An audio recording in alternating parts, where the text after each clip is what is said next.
This morning, we've learned the names of the two people who were killed in a small plane crash in Newton County. The county coroner's office says the people on that plane were James Hardy and Janet Hardy. Police say communication was lost with a single-engine plane shortly after it took off from the Covington Municipal Airport. And according to police, the plane was found in the woods just north of the runway. Now, the FAA and the NTSB are The Trump investigating. administration's job cuts are now hitting the FAA. Several hundred workers receiving an email saying that they had been fired. Winnie Dortch in the newsroom with more on this developing story. Winnie? Good afternoon. This new development coming down just weeks after several major plane incidents and weeks before people will be traveling for spring break.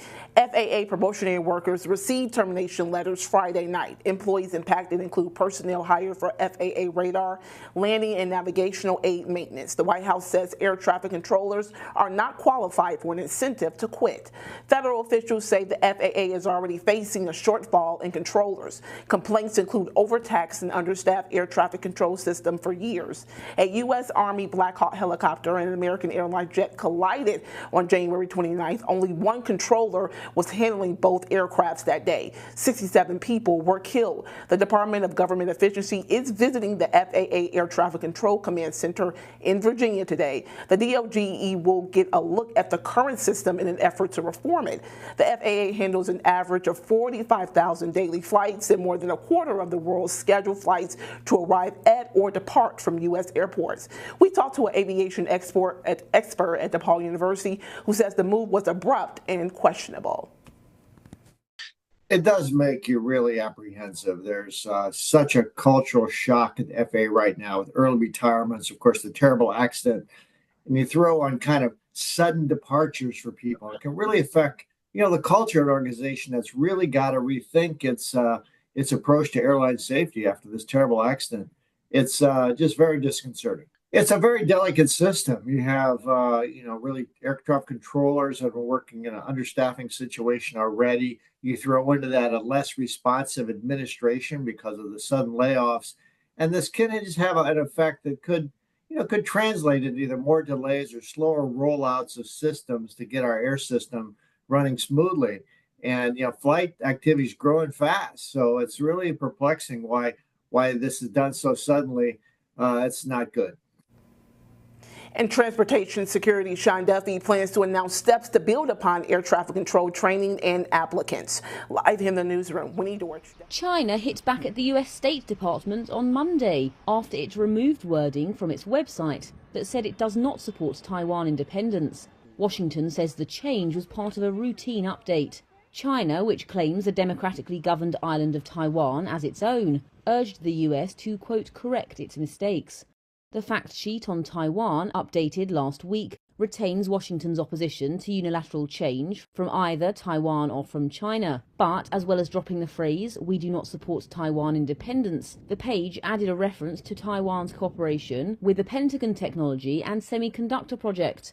It also said the US will support Taiwan's membership in international organizations, quote, where applicable. Beijing regularly denounces any international recognition of Taiwan or contact between Taiwanese and foreign officials.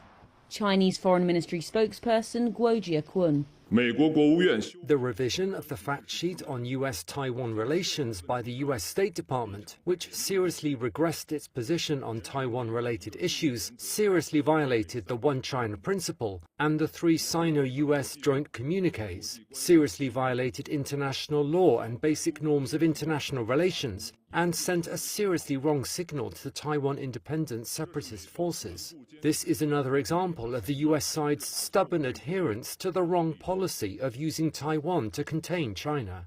The website update came roughly 3 weeks after US President Donald Trump was sworn into his second term in the White House, and one analyst said this reflects a shift in the Trump-era priorities. The US, like most countries, has no formal diplomatic ties with Taiwan, but is its strongest international backer. Taiwan's government rejects Beijing's sovereignty claims, saying that only the island's people can decide their future. Israel's Security Cabinet is today discussing Phase 2 of the ceasefire deal between Israel and Hamas. Meantime, an Israeli team has traveled to Cairo to discuss the implementation of Phase 1. Now, that same team will be getting instructions on the second phase of this ceasefire agreement once the cabinet meeting has ended. Meantime, Marco Rubio, the new U.S. Secretary of State, is traveling on to Saudi Arabia after a meeting with the Israeli Prime Minister in Jerusalem yesterday, in which he endorsed Donald Trump's controversial plan to take control of the Gaza Strip and forcibly expel 2 million Palestinians. Meantime, Egypt is proposing a plan of its own that would involve Palestinians staying in place, but that excludes Hamas from the process, a reconstruction and revitalization plan. Now, the expansion of Israeli settlements in the West Bank is going apace, with 1,000 new housing units approved in a Jewish settlement inside the occupied territory. Hala Gorani. Ah, c'est polonais. Polonais.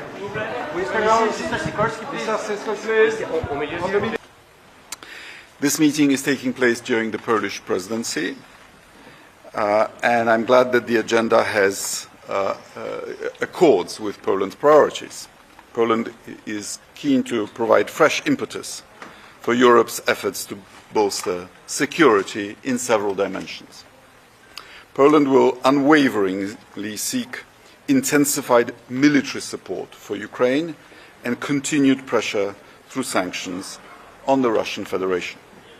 Further support for Ukraine and reinforcement of its defense capacity before potential talks with Russia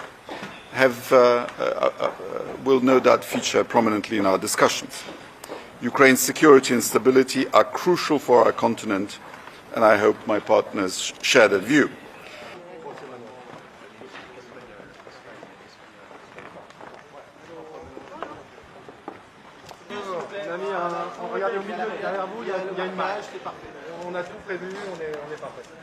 Bon, je suis très heureux, très honoré.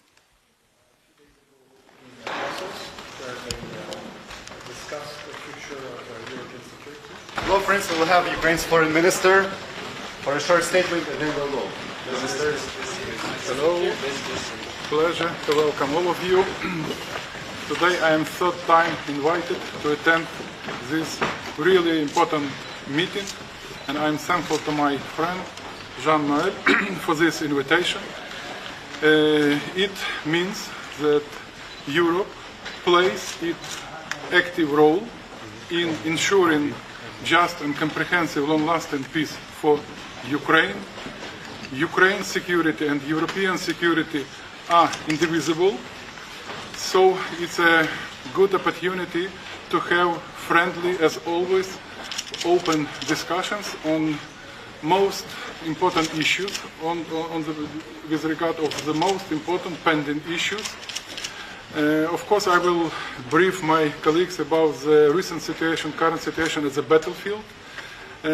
Of course, we will focus on security guarantees, and of course, we will focus on the issues, how to raise the price for Russia to continue this brutal aggression against Ukraine. And I would like to remind that on the 24th of February, we will mark 30 years of this brutal Russian aggression against Ukraine.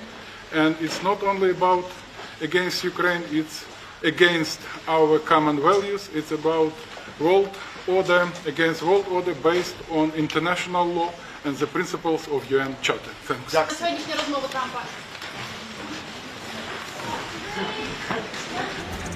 President Donald Trump wants the U.S. Supreme Court to allow him to fire the head of a federal agency that exists to protect whistleblowers. Trump tried to fire the leader of the Office of Special Counsel, Hampton Dellinger. Dellinger argued that Trump doesn't have the power to do so, and a judge temporarily blocked Mr. Trump's move. So now the president wants the Supreme Court to back him. We are watching that one closely, and because we are, let's bring in CBS News legal contributor Jessica Levinson. Good to have you with me, Jessica. The big question at hand here: does President Trump really have the power, the authority to fire the head of that government watchdog agency? Right. And this is the first big case that the Supreme Court is going to hear on this question.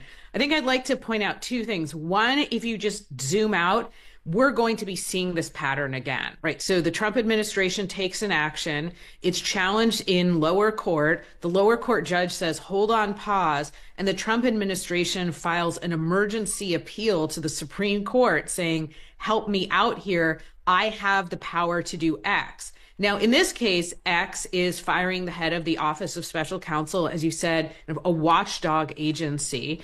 And the question is really, specifically under this federal law, in order to fire the head, do you have to point to bad job performance? Now, his argument, the counter argument to the Trump administration is, in the email firing me, you didn't point to any job performance issues, so you were outside the bounds of your power here. So what's in it for the president? Why does he want the guy fired in the first place?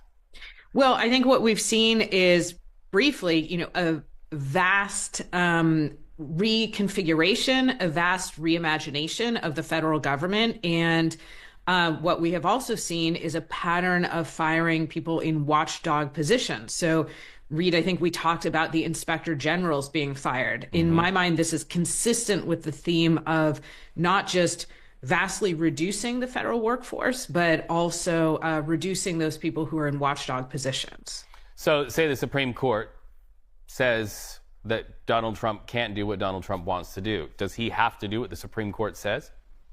Well, that's how our system is set up. And I mean, you've really very quickly gone to the heart of the issue, which is we hear a lot about this question of, is there a constitutional crisis? I will say my personal view is there's a constitutional crisis if the Trump administration or any other presidential administration looks at a Supreme Court decision and says, no, thank you. We're not there yet. Right now, what the Trump administration is doing is appealing. That's being part of the system, saying, I don't agree with what a lower court judge said, and now I'm going to the Supreme Court. But the Supreme Court has no army. They have no ability other than issuing an order of contempt to make sure that people comply with their orders. We're also watching a judge today hearing arguments over a challenge to the authority of Elon Musk and Doge, or his Department of Government Efficiency. What do we expect to come out of that hearing today, Jessica? So this is Judge Tanya Chutkan, and if that name sounds familiar, it's because she was the judge who was overseeing the D.C. election interference case that was pending against President Trump. Right now, I believe the early reporting is that she seems skeptical of the state's arguments, and again, the states are the ones challenging Elon Musk and Doge and their actions, that she seems somewhat skeptical that there is an immediate harm to the states. The reporting indicates that she's saying, I'm going to issue a temporary restraining order soon, and that she wants to see exactly how many people have been fired from the federal government. Briefly, something she's going to be looking at is whether or not Elon Musk is in a position that, frankly, needed to be a position that was confirmed by the Senate, meaning whether or not somebody who's unelected and has not been confirmed by the Senate has the power to do what he's doing. And then separately, there are concerns about Doge's access to a lot of information, a lot of sensitive information, a lot of personnel information, social security numbers, etc. So I also want to ask you about this because I got a lot of headlines at the end of the week, over the weekend. Federal prosecutors moved to drop those corruption charges against New York City Mayor Eric Adams. We saw people protesting and walking off the job in response to this. Is this a done deal for the people who want to see Adams' case continue in the courts? So the Department of Justice still needs leave from the court. Under the federal rules of criminal procedure, a court still has to bless the dismissal of charges. What we also know from decades of Supreme Court precedent is that judges typically defer to prosecutors, to the Department of Justice, when they come to the judge and say, we want to drop this case. Now, this is Judge Dale Ho. He can, who was appointed by President Biden, he can kick the tires here. Read, meaning he can have a robust hearing about whether or not the dismissal is within the public's interest. He does have the power to say no. Again, Supreme Court precedent tells him defer to what the Department of Justice says, but I will say it's extremely rare for a judge to say, I'm sorry, no, you cannot drop these charges, you must continue. Extremely rare, but you know, these days anything can happen, and that's why it's always so good to talk to you, my friend. I'm just going to tell corporate right now, let's get you a little studio apartment inside the studio. You're not allowed to leave. or to sleep. Jessica Levinson, thank you so much for talking to us.